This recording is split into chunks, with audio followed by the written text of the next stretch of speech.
my dreams is waking up and making it come true at McDonald's Weekend Breakfast Buffet. What you want is what you get at McDonald's today. What do the cameramen do? Who decides what's going to be on television? What does a reporter do? How do you get these stories? Are you the only ones that do any work? I'm Jim Vance. I'm Doreen Gentzler. Join us for a special behind-the-scenes look at local news and News 4. We're teaming up with 4 young people who ask questions that a lot of kids and a lot of parents want to know about television news. So we invite your entire family to join us for News 4 Inside Out. News 4 Inside Out, tomorrow night at 8. News 4 working for you. This is News 4 at 11. Adding up their losses one day after killer tornadoes tore through 4 southeastern states. Those twisters are to blame for dozens of deaths and injuries. Despite the destruction, many are counting their blessings. Then you realize, hey, we're alive, and that's the main thing. You can replace all this stuff. Good evening, I'm Jim Vance. And I'm Doreen Gentzler. Tonight, the latest count is 44 dead, 250 injured, and hundreds of homes and buildings have been damaged or destroyed. The worst of the destruction is centered in Piedmont. Well, hello everybody. Welcome to Dave TV. Sunday service. There you go. 20 people died. How you doing? Tornado We're watching. one after another and ripped across. We're watching a Channel 4 newscast from the early 1990s here on Dave TV. Crying. And let's skip ahead and check out some of the. Who else was on this newscast? And here in our area, the heavy rain has caused some flooding, and there will probably be more to come. The Potomac River is looking pretty fierce right now from Great. Flood watch. Oh, there he is. Been a warning out for Clark County. That's now down, but with the more moderate to heavy rains on tap for later on tonight, tomorrow, there may very well be more warnings issued. You can see the extent of the watch all the way from the mountains of North Carolina and Tennessee, where they've had 6-7 inches of rain on into New England. Here's the radar over the last 12 hours, the regional radar, and you can see this moisture. It's just Bob Ryan, the great Bob Ryan. Police say Remember 31-year-old Luskins? Thomas Dietrich of Alexandria sold televisions at this Luskin store on Lee Highway. He allegedly fondled young girls and taped the incidents while he was at work. Luskins has no comment on the case. Police say Dietrich worked at the store from April to September of last year.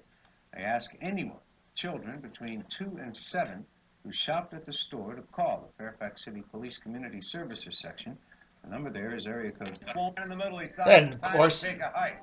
And Jimmy and Jerry and someone else trying to make peace. Will they kiss and make up? News 4 at 11 continues. Anyhow, so that's that is a look at the Channel 4 news back in 1990-ish somewhere. And why are we doing that this morning? Because the Washington Post. Yeah, okay, let's try this out. Let's see if this works. If you go to my website, remember my website? Remember that kooky little website I run? It's called DCRTV.com. And then you go to the Washington Post website there, and there's oh gosh, we have to look at the stupid ad. I hate these ads. Anyhow, there we go. Jim and Doreen, NBC's top-rated anchors, are still leading the pack after 25 years. And, oh my God, Paul Farry wrote it. Oh my God, Paul Farry. I thought they'd get a better writer than that for this. Come on, man. Jeepers creepers. Gentzler grew up in North Arlington. Huh, I didn't know that. I thought she was from the Midwest. She kind of has that Midwest gal look. And Jim Vance was from the Philadelphia area, wasn't he? I remember he... Oh, yeah, that's right. Yeah. Okay, yeah. Okay, Gentzler used to work at the NBC station in Cleveland. I believe that's WKRC. Well, it used to be. That's not a Gannett station. But anyhow, blah, blah, blah, blah, blah. Okay, yeah, joined Philadelphia CBS station WCAU. I think he also worked at WKBS for a while up there. The funny little Channel 48. But anyhow, so there we go. Jim's been one of the news anchor deans, been working in the Washington market since the early 70s. He's been an anchor at Channel 4 since the early 70s. Along with Gordon Peterson, who's the other big news anchor dean over there at Channel 7. It's going to be interesting to see what happens to Gordon Peterson now that Sinclair has gotten permission to, gotten the FCC's okay to take over Channel 7. what was it, a year ago, just exactly about a year ago, Robert Albritton there, you know, the son of Joe. Joe passed away. Joe, the big daddy Albritton there. Joe passes away, and Mr. Robert Albritton decides, you know, I really don't want the TV stations anymore. I'm just going to focus on the internet stuff. So that's what he does. And so he, you know, he's going to keep the Politico, started up this New York thing. And anyhow, he's getting rid of the TV stations. Well, the big kahuna station was WJLA here in Washington, along with NewsChannel 8. The rest of the stations are kind of punky-dunky little stations in Harrisburg, Lynchburg, Charleston, South Carolina, places like that, Little Rock, you know. ABC obviously was interested in buying Channel 7, the ABC affiliate here in Washington, but they didn't want the other stations, and Albritton wanted to sell the whole pile as a package. One big package, and ABC didn't want the Little Rock and the Lynchburg and the whatever stations. So, whatever. So then Hearst seemed to be interested. A couple other TV companies were interested, and eventually Sinclair made the big kahuna offer. Now, Sinclair's based in Baltimore. They are one of these companies that own stations and then operate stations. So, for instance, in a relatively small market, you know, Sinclair will own one station, and then they'll have a shell company that's controlled by, you know, people associated with Sinclair's owners and another shell company, and they'll own the other stations, but they'll all be run or operated or ad sales controlled by Sinclair. You know, it's a way to kind of skirt the FCC's ownership rules. Well, anyhow, they got in a little bit of trouble with that, with this deal, because there's stations that Albritton owns in places like Harrisburg and Charlestown, West Virginia. They're South Carolina, excuse me, wrong one. Anyhow, long story short, Sinclair and Albritton have stations in the markets, and they spin them off and do weird things with them and all this other crazy things. So they jump through a bunch of hoops and all this negotiations with Department of Justice and FCC, and now the corrupt FCC. It is truly corrupt. The FCC is basically owned by, you know, the FCC is owned and operated by the giant media corporations, and that's what they do, and they always rule in favor of the giant media corporations. That's what the FCC does. That's who it is. That's what they do. And whatever the big giant corporations like Comcast and Sinclair and Time Warner and whatever they want, pretty much the FCC does that. They pretend, ooh, we're looking for the consumers and all that, but you know, the consumers generally have gotten screwed under the FCC. Remember the day where you put up an antenna and you got free television? That's pretty much gone today. You can put up an antenna and there technically is free television out there, but you know, you can't get it. In most places, because of the digital properties of the broadcast signals, free television is pretty much gone. You can't even get it online because of, you know, the Aereo decision, which of course the FCC didn't have anything to do with, but still. They're all in bed with the giant media companies. And so now basically television you have to pay for.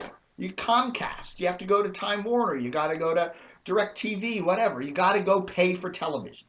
You know, even your basic signals. And now the way the TV channels are charging retransmission fees, and it's getting more and more expensive. And the consumer's getting screwed. And in a couple years, television is going to be so damn expensive. You know, people are already starting to cut the cord, and that's thanks to the rulings, the anti-consumer rulings of the FCC over the years. It's terrible, and the FCC is awful. And what did you expect? The FCC approves this big thing where a big company that already owns more TV stations than anyone else, pretty much. I think Sinclair owns more stations. And, you know, and they control even more with these crazy shell companies that the FCC basically turns a blind eye to. And now they're coming into Washington and buying a station. You know, I don't know. It's sad. You're going to see people like Gordon Peterson and Maureen Bunyan and Doug Hill. They're all going to be out. Who wants to work for Sinclair? None of these reputable journalists want to work for this crappy company. You know, they're going to get a bunch of airhead young boobs working at Channel 7 in a couple, you know, maybe a couple months after the takeover. They're all boob reporters, you know. They're pretty, they're newsreaders, and they're going to get really right-wing, crazy. You know, Sinclair is even more right-wing than Fox is, so. And that's going to really go over well in the Washington market. So let's not watch, you know, just turn off 7. Just turn it off. Turn off 7. Sinclair 7. What are they going to change the calls to? From WJLA to WSBG for the Sinclair Broadcasting Group. And what are they going to do with News Channel 8? They're going to turn it into a right-wing news channel. The Ted Cruz channel. I don't know. Anyhow, so whatever. Big surprise. Next thing that's going to come down the pike is the corrupt FCC is going to approve the takeover of the Time Warner cable systems by Comcast. So a giant cable company will get even bigger. Wow, it's really going great, isn't it? Anywho, and of course there's Chad Dukes. So what's Chad doing? Okay, bye-bye LeVar. You know, I liked Chad Dukes, I really do. I thought he was great when he was paired with Oscar Santana, but that pairing of him and LeVar never worked. It just never, there was no chemistry there. So hopefully Chad will get his mojo back now that he's all by himself. But I do think WJFK should have probably brought Oscar back and paired the two because I thought they were really cool. Or at least pair him with somebody. Maybe they're waiting for somebody else. I don't know. Maybe someone over there at WTEM, maybe Andy Poley. What if Andy Poley comes over? That would work. Hey, or let's see, Zabin's not going to leave TEM. He's under probably but yeah, who knows? Somebody else from Tony Cornette. Nah, somebody from TEM could come. I don't know. Who knows? What the heck? Chris Cooley. I don't know. Maybe they're waiting for something like that. I don't know. But anyhow, what do we know? That's all we know. All right, folks. Thanks for watching Dave TV for the 25th of July, 2014. Just 5 months to Christmas, so get ready. Start doing that kind of crazy shit. Anyhow, book 'em, Dano. And adios, amigos.